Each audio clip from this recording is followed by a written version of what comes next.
revelação, Apocalipse, capítulo 2, versos de 1 a 7. Ao anjo da igreja em Éfeso escreva: estas são as palavras daquele que tem as 7 estrelas em sua mão direita e anda entre os 7 candelabros de ouro. São palavras de Jesus às igrejas da Ásia Menor. Esta em questão é um recado para a igreja de Éfeso. Conheço as suas obras e o seu trabalho árduo e a sua perseverança. Sei que você não pode tolerar homens maus, que pôs à prova os que dizem ser apóstolos, mas não são. E descobriu que eles eram impostores. Você tem perseverado e suportado sofrimentos por causa do meu nome e não tem desfalecido. Contra você, porém, tenho isto: você abandonou o seu primeiro amor. Lembre-se de onde caiu, arrependa-se e pratique as obras que praticava no princípio. Se não se arrepender, virei a você e tirarei o seu candelabro do lugar dele. Mas há uma coisa a seu favor: você odeia as práticas dos nicolaítas, como eu também odeio. Aquele que tem ouvidos, ouça o que o Espírito diz às igrejas. Ao vencedor darei o direito de comer da árvore da vida que está no paraíso de Deus. Uau! Eu tenho tanta coisa para falar, eu tenho tanta coisa para compartilhar, mas eu confesso que está difícil escolher as palavras até, pastor José Roberto. Você está desde manhã comigo, e é incrível como que Deus tem falado, se manifestado conosco. Culto das 8, meu Deus, das 10, uau! E os demais, agora às 18, às 16. Quando eu olho para esse texto, a gente começa a ficar empolgado com o elogio de Jesus à igreja de Éfeso. Que igreja especial! Talvez, olhando para nós e para a nossa realidade, pudéssemos até nos enxergar assim: uma igreja bem organizada, uma boa gestão, firmeza na doutrina. Não compactuamos com fábulas, ideias, falácias. Você viu o que ele disse? Vocês, inclusive, com relação aos falsos apóstolos que se levantaram, não, vocês conseguiram discernir e se levantaram de forma correta, se opuseram. E parece que, em detrimento das demais que só levaram peia das outras 6 igrejas, a de Éfeso parece que vai só ter elogios. Mas ele pontua: o Rei dos Reis, o Senhor dos Senhores. Ele diz: porém, contra ti eu tenho uma única coisa. E de repente parece que o clima fica pesado. Se fosse nos dias atuais,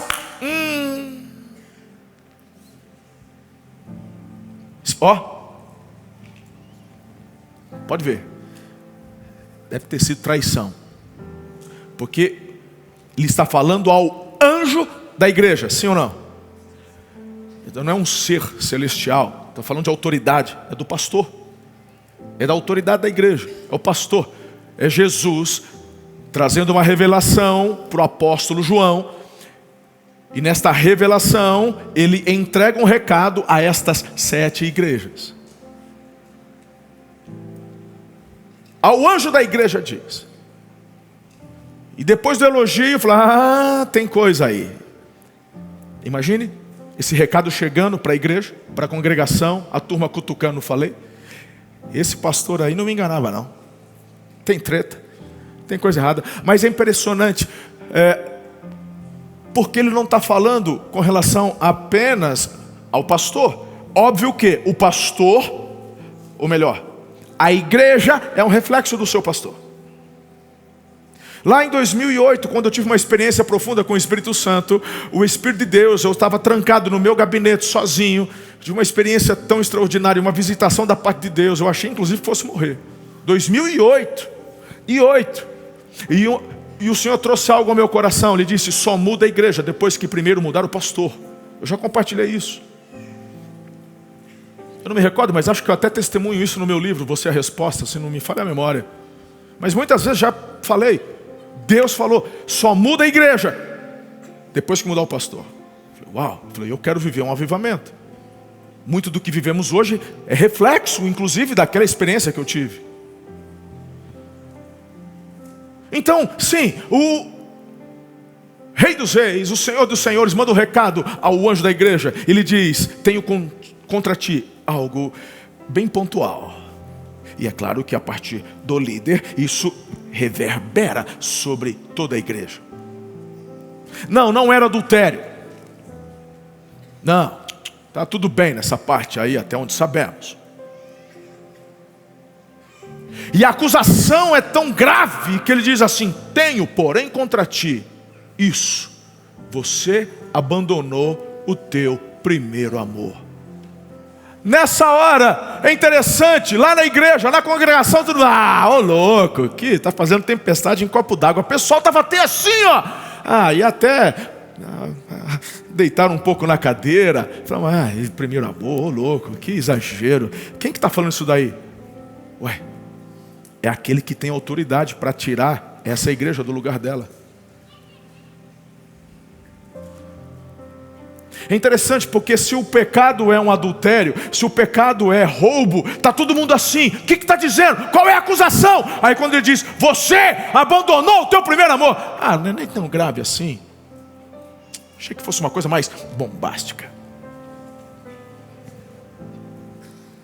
E de repente essa é a escala que nós acabamos desenvolvendo no que diz respeito a estas gravidades no mundo gospel.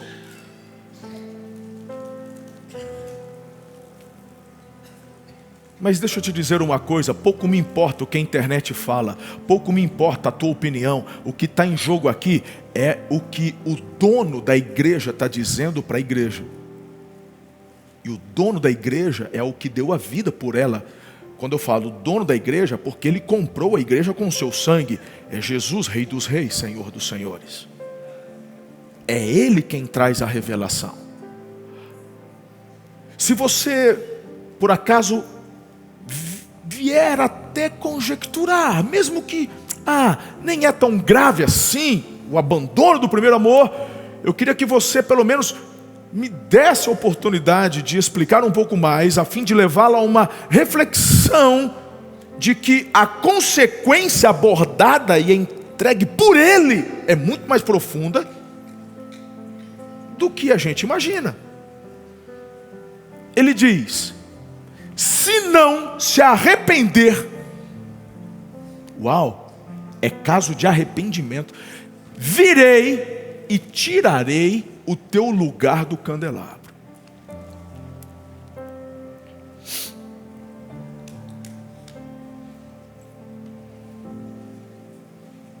Te pergunto,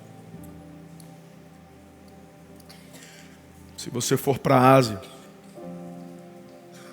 inclusive está até em alta por conta da guerra em Israel, muitas caravanas mudaram um pouquinho a rota para não ir a Israel por conta da guerra e começaram a fazer as caravanas, visitação das 7 igrejas.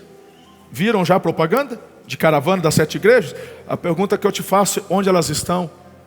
Você viu foto do templo? Você viu foto da turma das caravanas assistindo os cultos em alguma das 7 igrejas da Ásia Menor? Entre elas, Éfeso. Viu? Não vê, porque a única coisa que tem lá são pedras, escombros. E por qual razão? Porque não se arrependeram. Porque não voltaram ao primeiro amor. Porque não levaram a sério o que o dono da igreja disse à igreja. O que o Espírito de Deus suou à igreja. O que eu tenho a dizer não tem a ver comigo.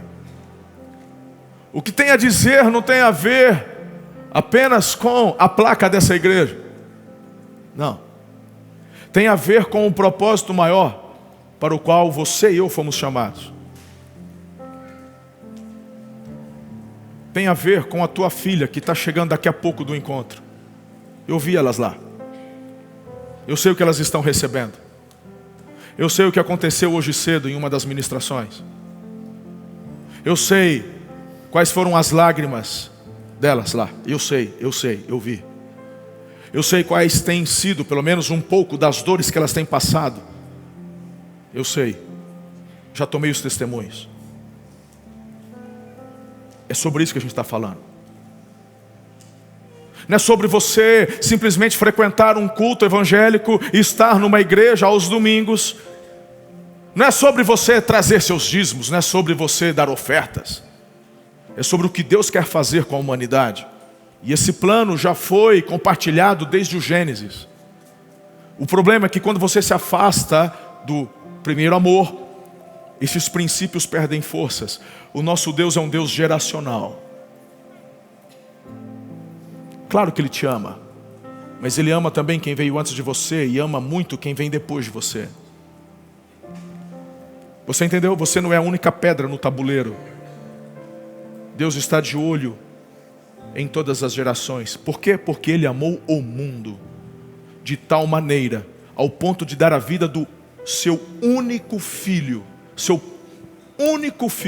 unigênito, para que todo aquele que crer no unigênito de Deus não morra a eternidade, mas tenha a vida eterna. Por isso estamos aqui. Por isso estamos aqui. Por isso eu não posso desistir, mas nem você.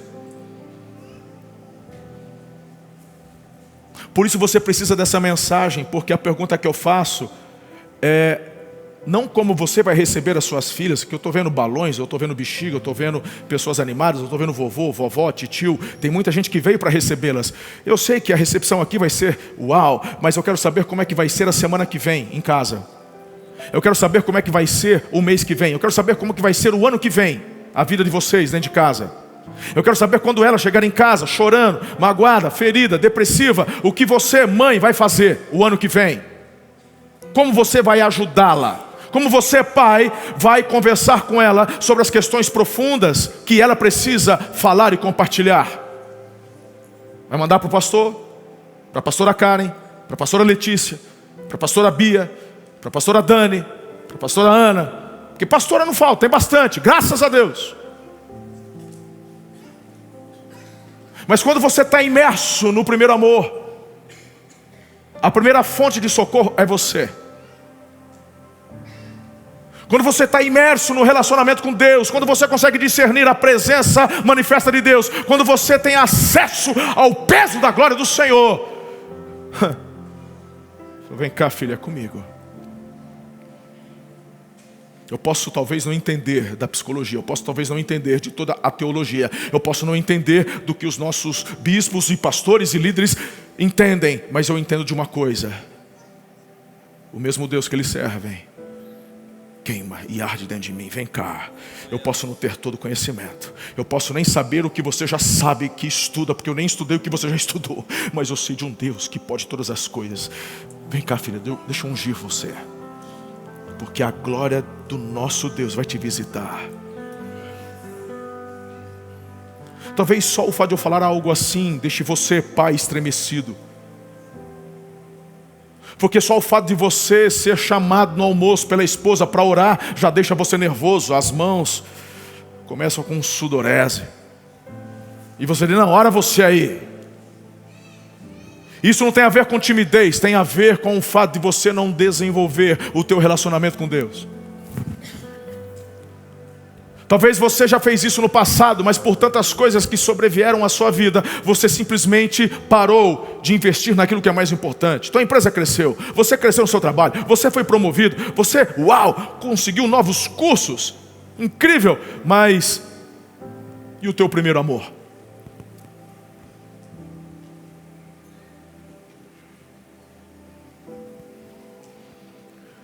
Quando estamos imersos nesse amor, a primeira coisa que acontece conosco em termos de relacionamento coletivo é que nós tiramos os nossos olhos de nós mesmos e começamos a colocar no próximo. As pessoas que primeiramente são mais afetadas pela imersão do nosso amor em Deus são aqueles que convivem conosco. Primeiro o cônjuge, depois os filhos, os pais. Querer viver a vida cristã na força da carne é loucura, é insanidade. Isso vira religiosidade. Isso promove sincretismos religiosos. E isso é uma prisão. E Jesus fala que foi para a liberdade que Ele nos libertou. Para viver algo incrível, algo lindo no que diz respeito ao relacionamento com Ele. Isso deve ser algo tão gostoso, tão natural, tão intenso, que conforme eu vivo isso na naturalidade, as pessoas que estão ao nosso redor, vendo a unidade que é gerada por conta do que eu vivo, nessa intimidade do primeiro amor, as pessoas são atraídas a Jesus, é o que a Bíblia diz. Mas quando olhamos, seja para a família, os parentes, na célula, na igreja, discussões, fofocas, maledicências, e não sei o quê, e células que deveriam se reunir para cultuar a Deus, mas na verdade acabam se tornando pontos de encontro de adolescentes, para paquera, sabe-se lá o que mais? É porque perderam o primeiro amor, perderam um temor da glória e da presença. Eu vou te falar algo muito importante, isso é perigoso.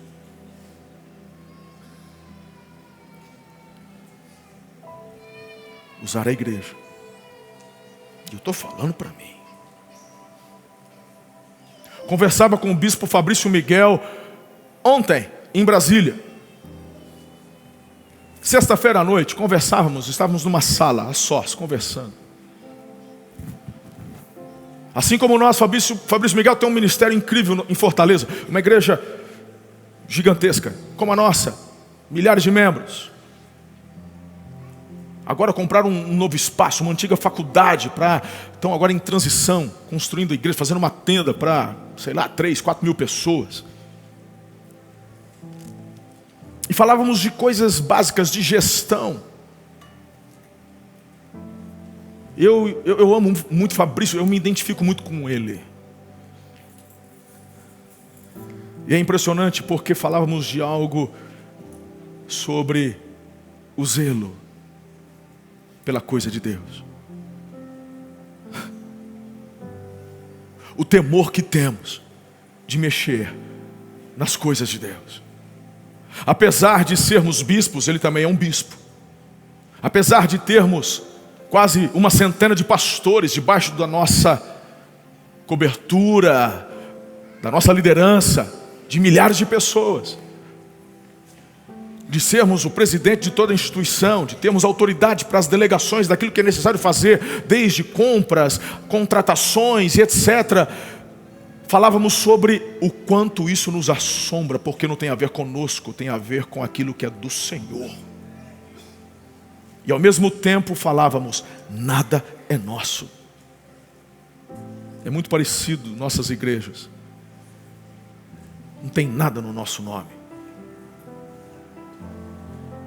Essa igreja, eu sou presidente. O terreno que estamos comprando não está no meu nome, está no nome da igreja. Nenhum patrimônio da igreja está no nome do pastor, do bispo. Está no nome da igreja. É o mesmo CNPJ de quando eu cheguei. No estatuto dessa igreja não tem nada do tipo que quando eu for embora vai ficar tudo para minha filha, para minha esposa. Não! Não tem nem no estatuto que se um dia eu morrer, elas vão assumir. Não tem. Na verdade, o meu papel é preparar a igreja, a equipe. Inclusive, para quando eu partir. Ou para quando Deus quiser me direcionar para outro lugar. Porque eu não sou dono de nada. O problema é quando você começa a perder o primeiro amor. É nessa hora que você começa a achar que é dono de alguma coisa. E é por isso que tem tantas pessoas correndo atrás da felicidade, mas não encontram a felicidade. Porque acham que a felicidade é a conquista. Muitos pastores me procuram, de igrejas menores, igrejas pequenas, que estão começando. E vêm muitas vezes perguntar para mim qual é a fórmula. Eu disse, que fórmula? Não existe fórmula. É só pedir para o Senhor que quer ajudá-lo naquilo que Ele quer fazer. O problema é quando você quer impor a Ele os seus sonhos pessoais. É porque você não entendeu. Quando você está no seu primeiro amor, você deixa ele escolher quem vai ser o marido. Quando você está imerso no primeiro amor, é ele quem escolhe a tua esposa. É ele quem escolhe o teu trabalho, é ele quem escolhe tudo. É ele quem escolhe, mas você tem que estar imerso no primeiro amor. Porque nada faz sentido sem ele. Nada. Não, eu preciso ser sincero, não é fácil isso. E sabe por quê? Porque nem a minha carne, nem a sua carne melhora. Não existe um curso prático para melhorar a carne.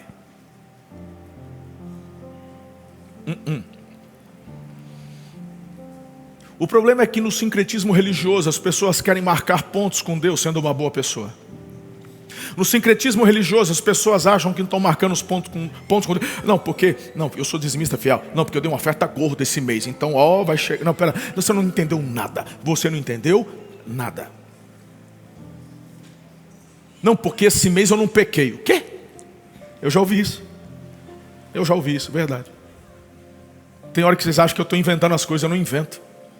É que são décadas de experiência, cuidando de gente, pastoreando gente. Eu já ouvi de tudo que você imaginar. Tem pessoas que às vezes estão passando por uma luta, por uma crise, por um momento difícil, e elas chegam contrariadas a mim. Sabe por quê? Porque aguardavam da parte de Deus algo completamente diferente por conta do que fizeram.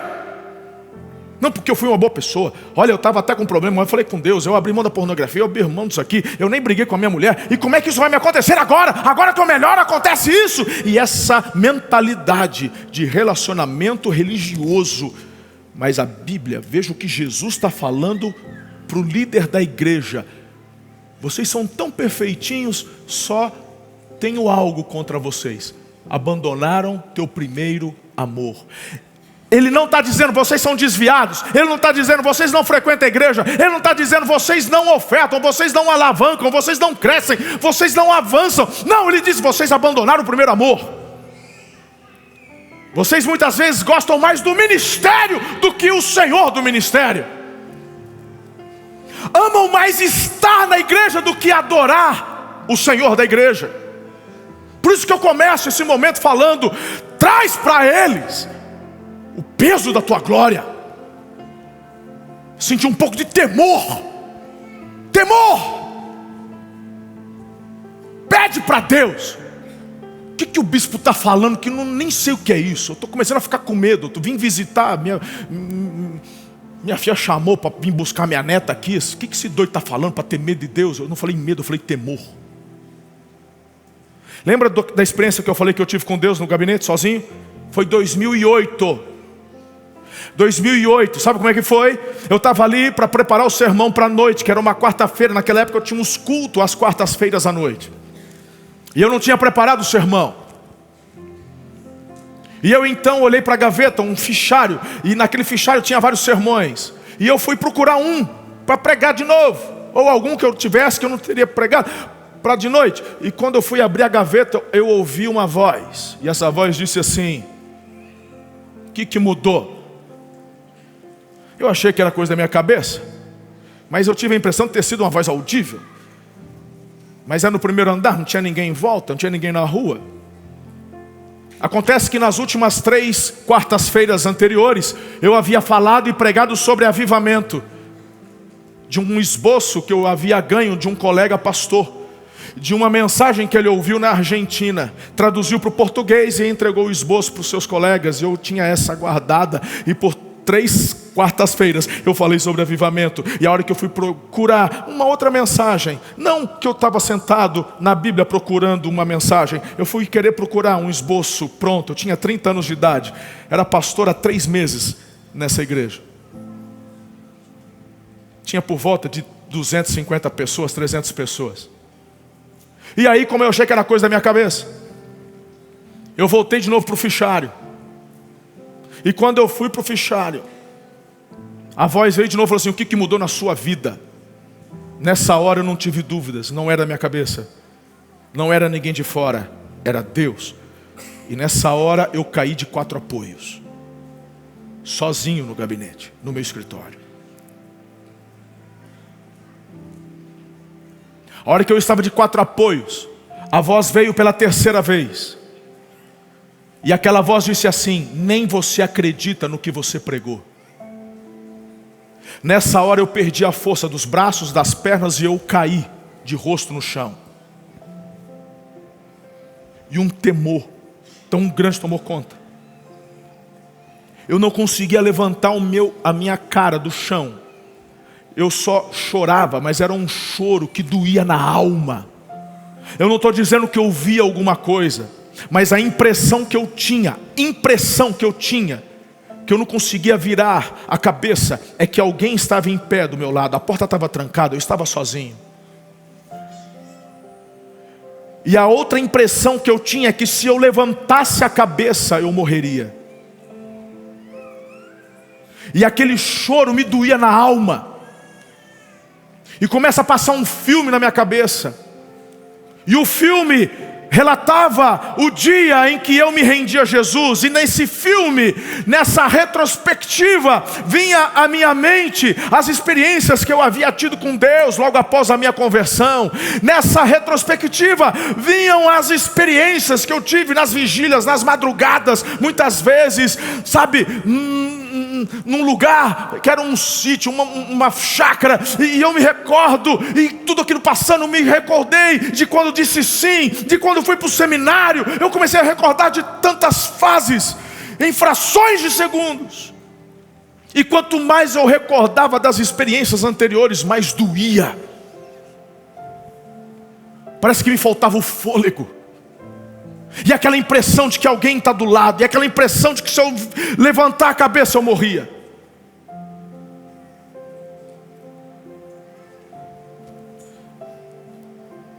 Aquela sala foi tomada pelo peso da glória de Deus. Eu não sei quanto tempo eu fiquei ali. De verdade eu não sei. Se minutos, horas, não sei. De repente aquilo passou, a impressão passou. E então eu tentei levantar a cabeça e nessa hora eu consegui levantar e sentar na minha cadeira. Rosto inchado, olhos inchados. A voz veio pela 4ª vez. E aquela voz disse assim: só muda a igreja depois que mudar o pastor. E cessaram as vozes. Daquele dia eu falei: eu vou viver um avivamento. A partir daquele dia eu comecei a ter problemas na igreja. Até aquele dia eu não tinha um pingo de problema na igreja. Até aquele dia eu era o pastor abençoado, eu era a resposta de oração, eu era não sei o que, eu era tudo isso. Aquilo foi tão forte que na semana seguinte eu marquei uma reunião com a diretoria da igreja. E na minha imaturidade, pastor, 30 anos de idade, eu então falei: olha, Deus falou comigo. E eu quero viver um avivamento. Eu só vi os olhares se cruzando. Mas eu tinha convicção. Ninguém quis falar nada. Teve um só, que no dia seguinte foi até o meu gabinete. Pastor Eliezer. Me levou um livrinho do Hernandes Dias Lopes sobre avivamento. Eu li o livro. Eu comecei então a trazer mensagens à igreja, porque eu fiz um cronograma, e nesse cronograma eu falei assim: eu vou combater o pecado. Eu tinha 30 anos, eu não conhecia ninguém. Hoje eu conheço muita gente, eu não conhecia ninguém. Eu era um caipira do interior que tinha morado 2 anos em Campinas, batista. Essa igreja aqui, a PIB de Araçatuba, era tão fechada, tão fechada, tão fechada, que os membros da igreja achavam que assembleiano ia para o inferno, que as manifestações do Espírito era obra do demônio. Foi essa igreja que eu herdei quando eu entrei.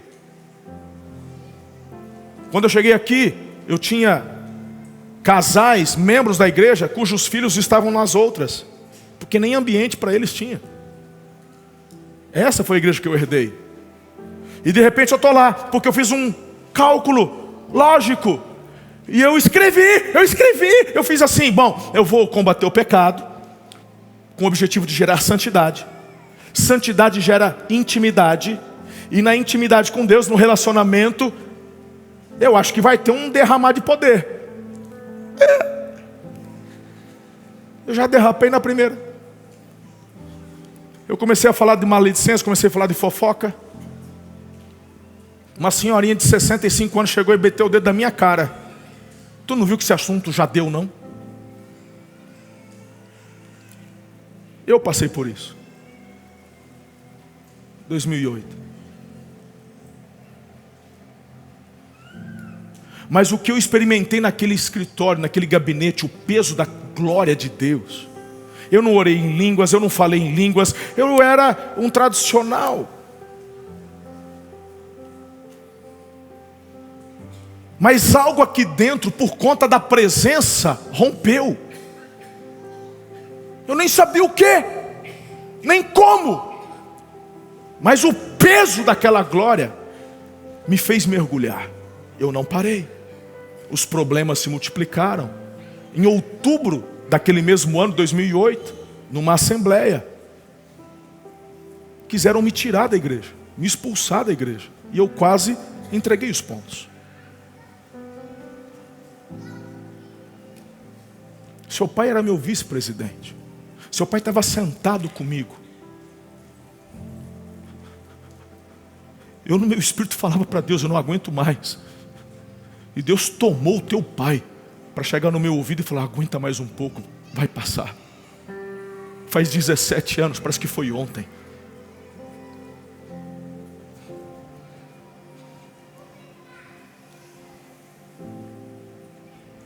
Muitas coisas aconteceram, família, vocês não têm ideia, para chegarmos onde nós chegamos. Chegamos até aqui com preço de sangue e lágrimas, suor, esforço, muito trabalho árduo, jejuns incontáveis, propósitos inúmeros. Não tropeçamos aqui. Uma montanha, ela é conquistada com esforço, determinação. Ninguém tropeça no cume. Escalamos e chegamos lá. Talvez para muitos que vão se achegando agora, começam a perder a noção e acham que tudo é muito fácil, que a vida cristã é isso. Deus é obrigado a fazer o que eu quero. Deus é obrigado a responder minhas orações, no sentido de fazer aquilo que está dentro. E quando não faz, faz bico, faz birra. Eu só peço uma coisa a Deus: que faça você experimentar só um pouquinho da glória, do peso da glória dele. Porque a partir deste momento você sequer vai ousar falar qualquer coisa. Você só vai se submeter e se quebrantar.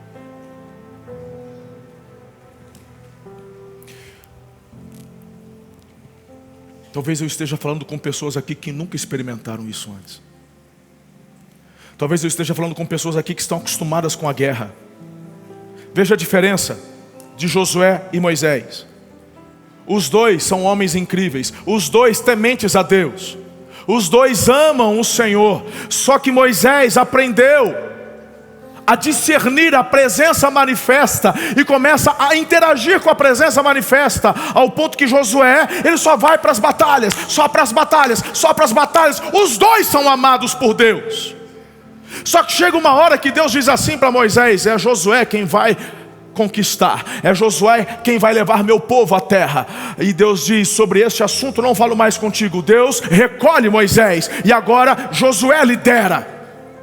Aí você fala, tudo bem, ele teve um grande líder, ele aprendeu tanta coisa com Moisés, maravilhoso. Lá em Gilgal, depois de um tempo de renovação de aliança, foram circuncidados. Eles estão ali recuperados e prontos para a próxima fase, para conquistarem Canaã. Quem que aparece? O comandante dos exércitos do Senhor. Há uma uma presença corpórea de Jesus. Vai lá para Josué, capítulo 5 e leia. Quando aquela figura, quando Jesus, ele, claro, não sabe, quando ele vê, sabe o que está ativado dentro do Josué? O módulo guerreiro. E qualquer palavra de Josué, quando se depara com a presença manifesta, quem é você? Está por nós ou contra nós? Ele está com o módulo guerreiro ativado. É interessante que Jesus fala assim: eu sou o comandante do exército do Senhor. Nessa hora, o Josué recua e diz: qual que é a palavra? O que o Senhor tem para nós? A palavra é simples: tira as sandálias dos teus pés, porque você está pisando num lugar santo. Você está agora simplesmente se deparando com a presença manifesta. Pouco me importa o que você faz com a tua espada, pouco me importa que tipo de arma você carrega, pouco me importa teus números de vitórias. A questão é que você precisa entender algo muito simples. Para a tua próxima fase, para onde você quer ir, você precisa discernir quem está diante de você. Não é seu colega, não é seu amiguinho, é o comandante do exército do Senhor. Você precisa aprender a discernir a presença manifesta.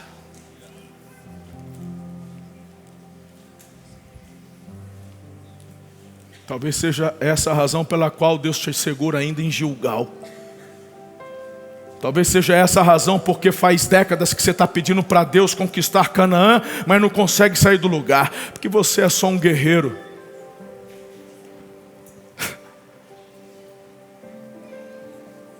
Quando a presença se manifesta, tirar os pés, as sandálias dos pés,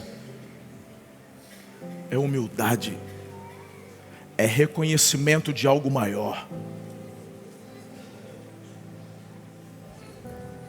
Quando eu venho para um culto, quando eu venho para um momento onde a presença se manifesta, não dá para ficar com um copo de Coca-Cola tomando enquanto Deus se manifesta. Quando a presença e a glória se manifesta, não dá para ficar olhando no celular se alguém mandou um recado para mim. Eu não estou apontando o dedo para você, eu já fiz isso tantas vezes. A gente começou a perder a noção de quem viemos buscar quando nos ajuntamos aqui. Eu não sou um cara legalista, não. Poxa, não. Mas alguma coisa precisa acontecer com a gente. Muitos amigos, pastores, bispos, apóstolos que vêm, pregam e ministram nessa casa, do Brasil e fora do Brasil, de ministérios internacionais reconhecidos. Quantas vezes já ouvi deles: meu Deus, que presença, que manifestação, que povo. Eu falo glória a Jesus, mas eu vou te falar uma coisa, irmão, não temos do que nos orgulhar. Ai de nós, se não reconhecermos e não celebrarmos a presença de Deus. Mas pode chegarmos a um lugar, a um momento, onde nos acostumamos tanto com a excelência, com os acordes, com as mensagens, com o ambiente, e podemos nos perder nos nossos ministérios, nos nossos afazeres cristãos. E de repente, quem deveria estar dentro está do lado de fora. Não é o caso da igreja de Éfeso, mas foi a de Filadélfia, se não me engano. Eis que estou à porta e bato. Já pensou? Ser uma igreja de Jesus sem Jesus? Fala de Jesus, canta para Jesus, prega de Jesus, só que ele está do lado de fora. Foi o que ele falou para a igreja de Filadélfia: se abrirem a porta, eu entro. Vocês fecharam a porta para mim. A de Éfeso, pelo menos, Jesus estava dentro, mas perderam o temor da presença manifesta. O que você vai fazer com isso? O que eu vou fazer com isso?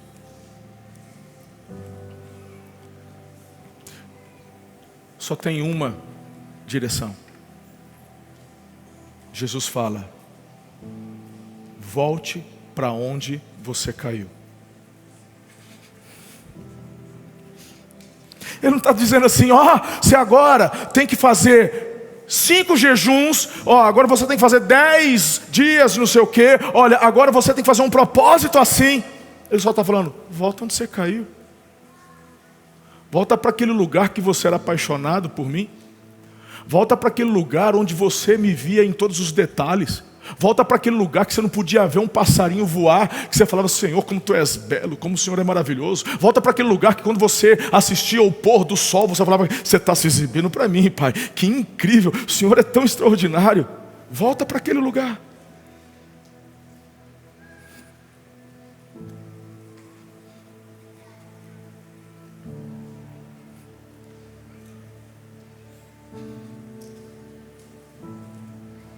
É uma tentação para a gente sermos igreja de Jesus, sem que Ele seja o centro.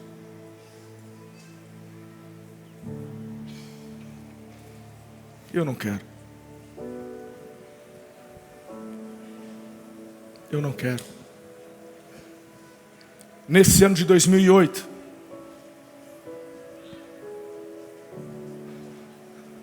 dois casais entraram no meu gabinete. Num domingo, depois do culto da manhã. E eu havia dito, no domingo anterior, que eu não via a lista de quem era dizimista e quem não era. Eu disse isso, assim: eu não fico olhando, isso é uma coisa sua com Deus. Eu fui procurado por 2 casais, que na época eram líderes nessa casa. Lá na Floriano Peixoto. E esse casal disse: o senhor tem que rever o que o senhor disse. E eu nem me lembrava. O que eu disse? Eles me procuraram depois do culto do domingo à noite. Tipo, como acabasse agora, falaram que precisamos de uma parte com o senhor. Pois não, eu estava tão feliz, eu tinha feito apelo, pessoas se converteram. O senhor tem que rever o que o senhor disse. Correção, não tinha sido no domingo anterior, foi no domingo pela manhã que eu disse, e à noite me chamaram. Eu falei: o que eu falei? O senhor falou hoje de manhã. Só tem que saber quem sustenta essa igreja. Então a crítica era: só tem que ler, tem que pegar o relatório para saber quem que está dando dízimo e quem que não está. Nessa hora eu falei assim: mas eu sei quem que sustenta a igreja. Eles abriram um sorriso. Não sei se pensaram que eu falaria que eles eram fiéis ou coisa do tipo. Quem sustenta a igreja é Jesus. E eu disse assim: se Ele mandar eu largar tudo para ter que cortar a cana para sustentar a minha família, eu faço. Eu disse isso em 2008.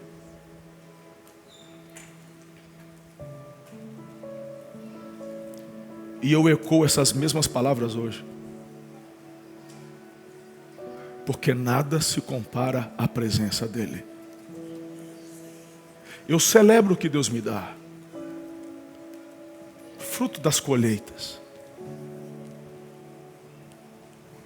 Mas se Ele pedir, tudo é dEle.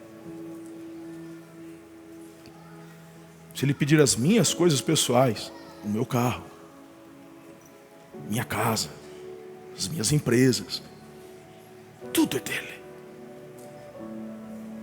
Se Ele falar: abre mão de tudo e vai viver pela fé, vai para a África, você acha que isso me segura? Você acha que título me segura? Que salário me segura? Então você não me conhece. Eu estou falando da presença manifesta de Deus e da glória de Deus. Eu sei o que eu estou falando. Eu sei que Ele está aqui.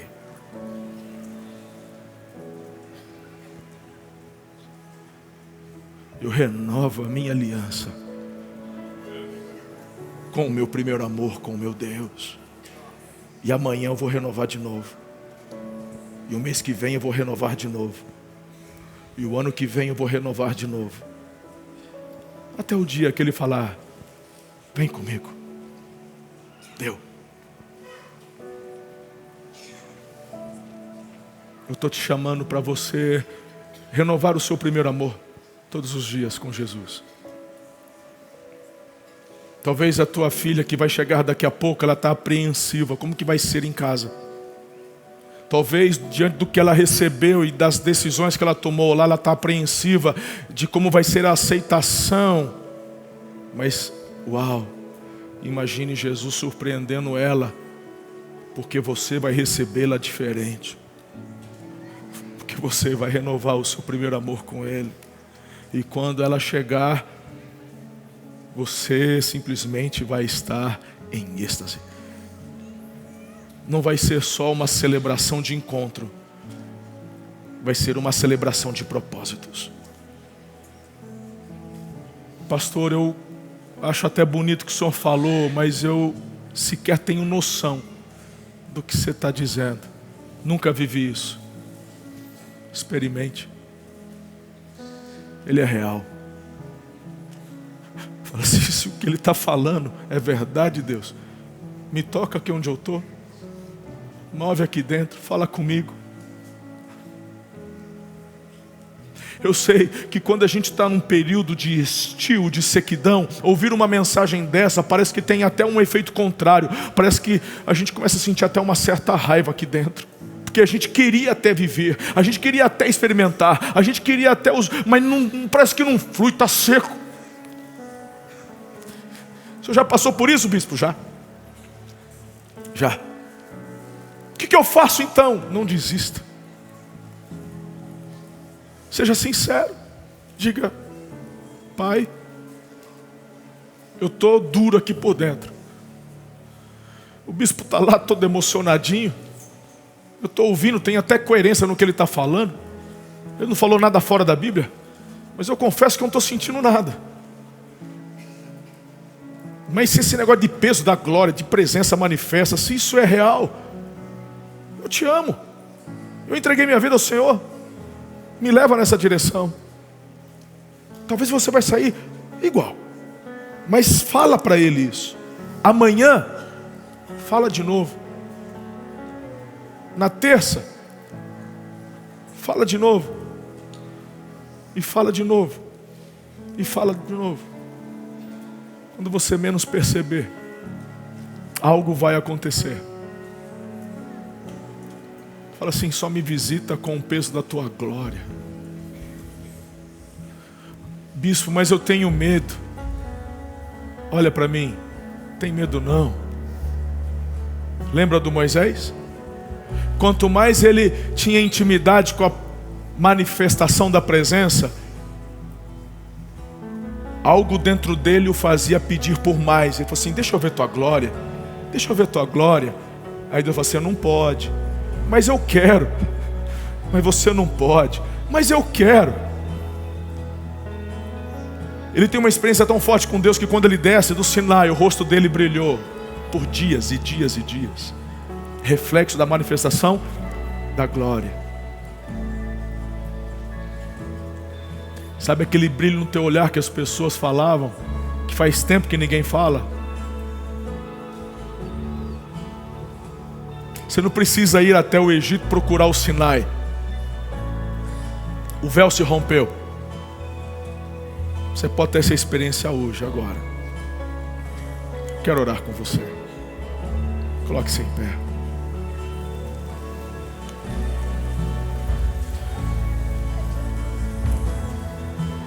Faz dessa canção uma oração.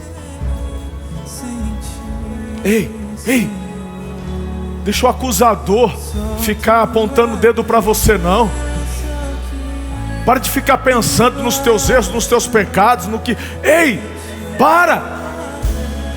Olha para o convite que Ele está te fazendo. Olhe para o amor dEle.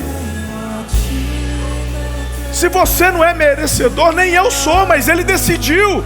Você e eu somos alvos desse amor. Isso é graça. Então que se calhe a voz do acusador na tua vida. O que você vai ter que fazer talvez na segunda, os concertos que você vai ter, isso é amanhã, isso é na próxima semana, isso é depois, mas agora tem um convite para a mesa. Agora, os céus não estão de bronze e jamais estarão, enquanto o Espírito de Deus habitar na terra. Tão simples. Eu te levarei por onde eu for. Se eu não tenho a ti, não tenho nada. Oh, meu Deus. Nada eu serei. Essa é a minha declaração de fé. Se eu não tenho a ti, eu não tenho nada. Tua presença é o que me basta. Eu te levarei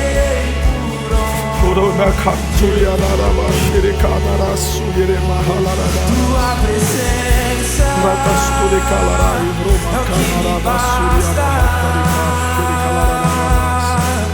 Quem sou eu sem teu amor? Tua presença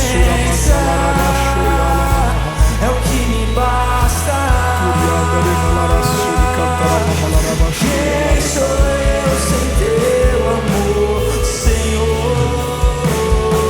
Tua presença é o que me basta. Quem sou eu sem teu amor? Se eu não tenho a ti, nada eu serei sem ti, Senhor. Só tua presença me basta. Eu te levarei por onde eu for. Se eu não tenho a ti,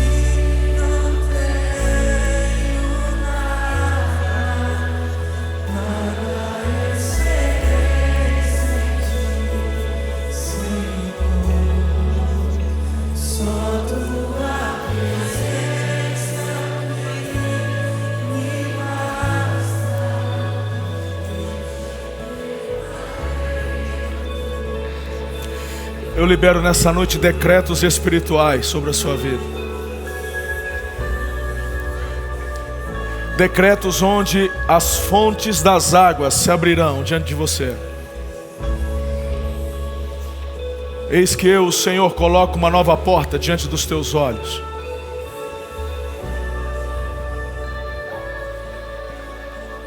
Eu declaro abertas as fontes para que jorrem em teu favor.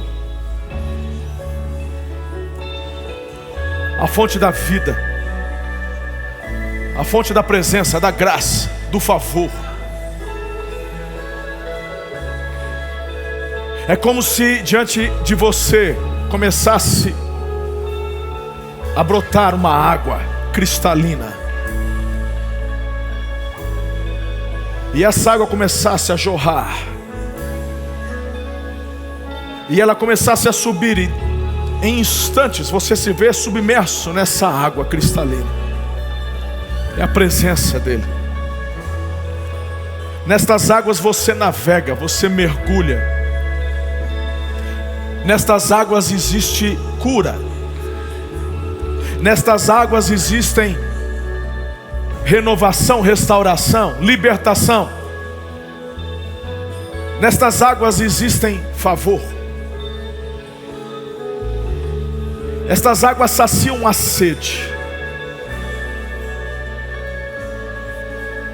Estas águas te blindam, porque formam em você uma proteção, uma blindagem, que quanto mais mergulhada nessa presença, nestas águas da presença, da intimidade, do primeiro amor, menos a carne grita, menos a carne se manifesta, menos o desejo da carne se pronuncia, e o teu espírito sendo testificado pelo Espírito de Deus, escolhe mergulhar ainda mais nestas águas, e mergulhar mais nestas águas. E quando você menos perceber, se passaram anos, se passaram décadas, e desta forma você permanece uma vida mergulhado no primeiro amor. Quem mergulha nestas águas tem água para dar. Quem mergulha e fica nestas águas ajuda a saciar a sede das multidões. A manifestação da presença de Deus na tua vida levará os teus familiares, seus vizinhos, seus colegas de trabalho, seus colegas de universidade a desejarem as mesmas águas. E você vai carregar contigo o endereço da fonte. Não é a placa de uma igreja, não é o endereço de um prédio, é uma referência bíblica. E você vai dizer: Jesus é o caminho, Ele é a verdade, Ele é a vida, Ele é a fonte das águas. Você vai dizer que em Jesus, sobre eles, no interior deles, essa mesma fonte vai jorrar. Nesse primeiro amor, você vai tocar as pessoas, elas serão curadas.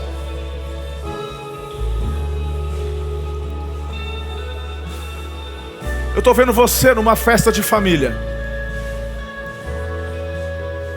Eu estou vendo você nessa festa de família com um tio. Um tio até inconveniente. Um tio que as pessoas nem dão muita bola porque ele exagera na bebida, ele é inconveniente. Um tio que você já ouviu inclusive dos demais parentes: esse não tem mais jeito.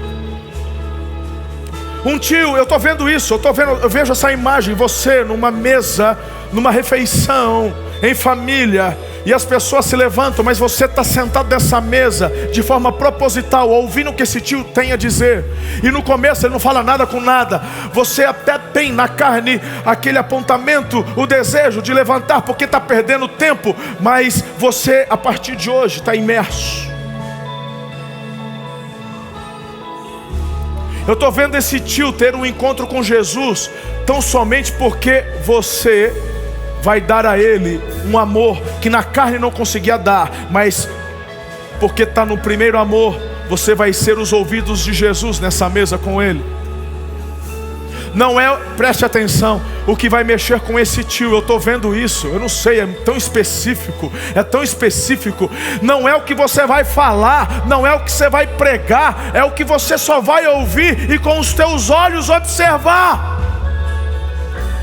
Ele vai enxergar Jesus nos teus olhos, ele vai ser constrangido. Eu não sei, mas isso para mim está tão real. Eu vejo experiências desse tipo acontecendo a partir de agora.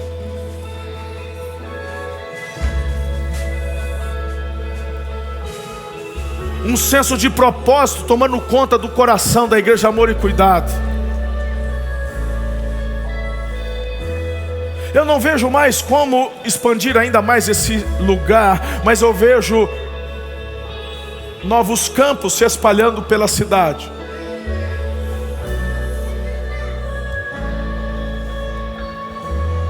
E cada campus abrindo, se enchendo de pessoas, vidas sendo salvas, pessoas sendo libertas das drogas, do vício do álcool, da prostituição. Sabe o que é isso? É o primeiro amor. Porque quando você ama a Deus, você vai amar o que Ele ama. E Ele é apaixonado por gente. Ele ama pessoas. Ele ama pessoas. Pai, eu abençoo meus filhos. Eu abençoo os meus irmãos. Completa nos corações aquilo que eu não consegui transmitir. Mas não deixa ninguém sair daqui, Senhor, da mesma forma que chegou. Toca nos corações. Leva-nos de volta ao primeiro amor. Que o nosso lugar não seja retirado do candeeiro. Tem misericórdia de nós. E nos ajude a tocar as nações. Nos ajude a ganharmos a cidade toda de Araçatuba. A ajudarmos as outras igrejas da nossa cidade a também crescer e avançar. Porque isso não é sobre uma igreja. Isso é sobre o teu reino. Abençoe cada família. Libera a unção de cura nessa noite. Liberta. Renova. Transforma. Visita. Nos visita em sonhos proféticos. Eu não sei como,